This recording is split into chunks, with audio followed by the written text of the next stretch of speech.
Female cops that screwed up and got arrested. Do you got what it takes to be a cop? Think once more.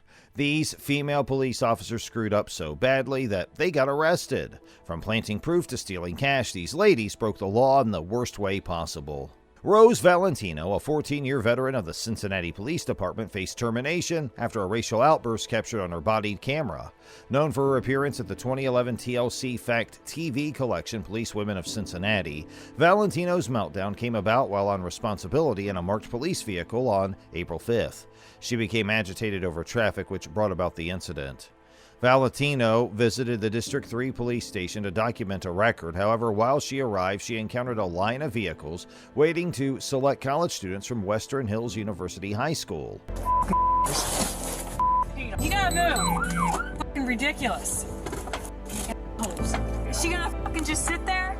Oh, I hate him so much. God, I hate this fucking world.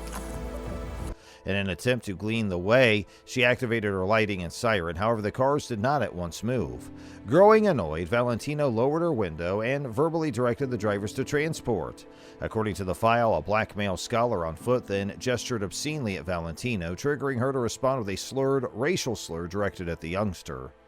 Following the incident, Valentino was fired from her function as police officer. She defended herself by claiming that she no longer has racial biases and denied using racial slurs besides this one incident. However, this was no longer Valentino's first stumble upon hassle. Previously, she faced charges of home violence and criminal harm in 2020 after a fight with her sister.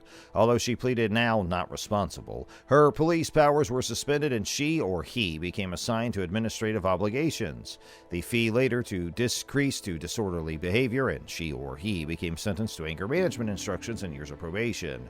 Interim Police Chief Teresa Thie recommended Valentino's termination, which became authorized through town officials. The announcement released via Chief Thie emphasized that such hateful speech might not now be tolerated within the Cincinnati Police Department, irrespective of whether or not that individual changed into a sworn officer or a civilian. I know what most people are saying.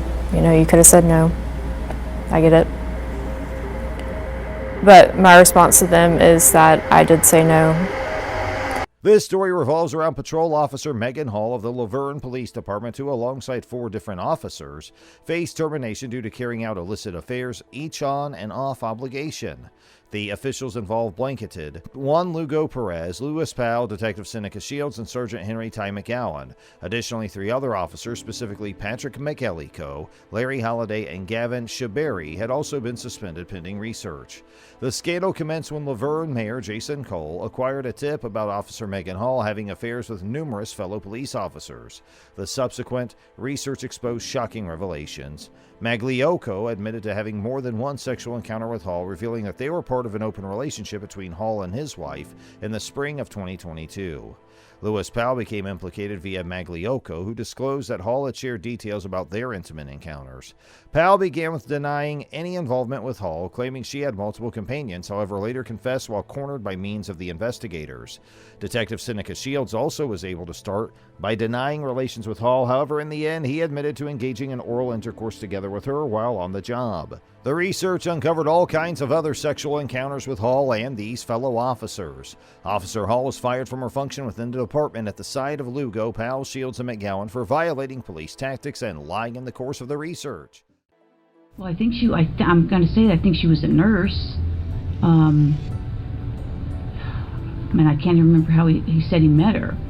It's been so long ago. This story delves into the tragic homicide of Sherry Rasmussen, who turned into shot 3 times, brutally bludgeoned, and left for useless in her Van Nuys rental. The loss turned devastating for her circle of relatives, mainly her father and husband of 3 months, John Rutten.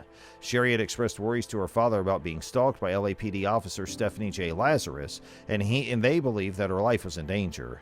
John and Stephanie had a tumultuous relationship for the duration of their time at UCLA, and even though John had moved on and married Sherry, Stephanie remained fixated on him. She even had a final encounter with John before his wedding ceremony, pushed by using a preference for closure. Stephanie's obsession escalated while she confirmed at Cheryl's workplace, asserting that she could not have John, no one else could. On the day of the homicide, Sherry is referred to as unwell, even as John went to work. Upon his return, he determined the scary scene of a damaged home, bloody handprint near the panic button, and Sherry's lifeless body on the floor. The initial investigation did not identify the suspect. However, after 23 years, advancements on DNA analysis brought about the reopening of the case. Prosecutors argue that Stephanie's motives were driven by means of jealousy upon getting to know John's marriage to Sherry. She was ultimately convicted of first-degree homicide and sentenced to 25 years in prison. This lengthy, late resolution delivered justice to the Rasmussen family while also highlighting the existence of corruption throughout all genders and reminding us that not all law enforcement officials uphold the ideals of justice and safety.